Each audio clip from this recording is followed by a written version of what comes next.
NCERTच्या इयत्ता 7वीच्या पाठ्यपुस्तकांमधून मुघल आणि दिल्लीच्या सुलतानाशी यांचे सर्व संदर्भ काढून टाकण्यात आलेले आहेत।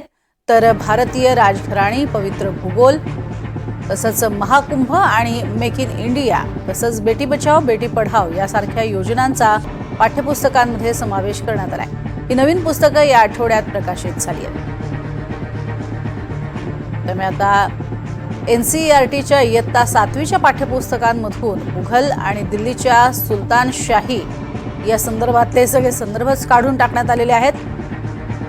आपला इतिहास मुलांना माहिती व्हावा या उद्देशानं भारतीय राजघराणी, तसंच आपला भूगोल, महाकुंभ, मेक इन इंडिया आणि बेटी बचाओ बेटी पढाओ यासारख्या योजनांचा उल्लेख या पाठ्यपुस्तकात करण्यात आला आहे।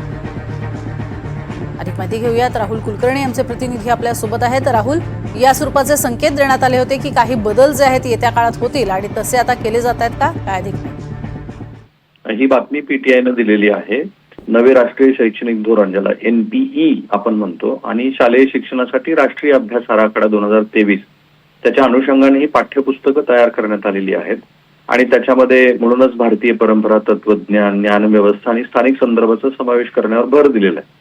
आता पीटीआयच्याच प्रतिनिधींनी NCERTच्या अधिकाऱ्यांशी संपर्क साधला, त्यावेळेस ते असं म्हणाले की पाठ्यपुस्तकाचा हा पहिला भाग आहे, दुसरा भाग आगामी महिन्यामध्ये प्रकाशित होईल, पण त्याही भागामध्ये जो वगळण्यात आलेला मुघल आणि दिल्लीच्या सुलतानशाहीचा जो संदर्भ आहे तो असेल की नाही, तुगलक, खिलजी, मामलूक आणि लोधी घराण्यांचा समावेश असेल की नाही याबद्दल त्यांनी कुठलीही स्पष्टता दिलेली नाही।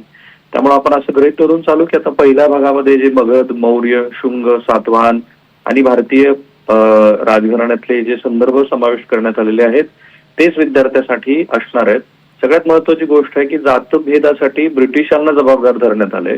वर्ण जाती व्यवस्थेमुळे सुरुवातीला जे सामाजिक स्थैर्य मिळालं, मात्र ती नंतर विशेषतः ब्रिटिश राजवटीमध्ये अधिक ताठर झाली असा दावा करण्यात आलेला आहे। त्यामुळे आपल्याकडे जात व्यवस्थेला अगदी एक सनातन संदर्भ आहे आणि त्या व्यवस्थेमध्ये वरच्या वर्गाने खालच्या वर्गावरती खूप मोठा अन्याय केला असं जे सांगितलं जात होतं, तर ते तसं नसून ती जात व्यवस्था ही व्यापारी संदर्भात होती आणि ब्रिटिश आले त्याच्यानंतर ती अधिक ताठर झाली अशी एक नवीनच मांडणी करण्यात आलेली आहे।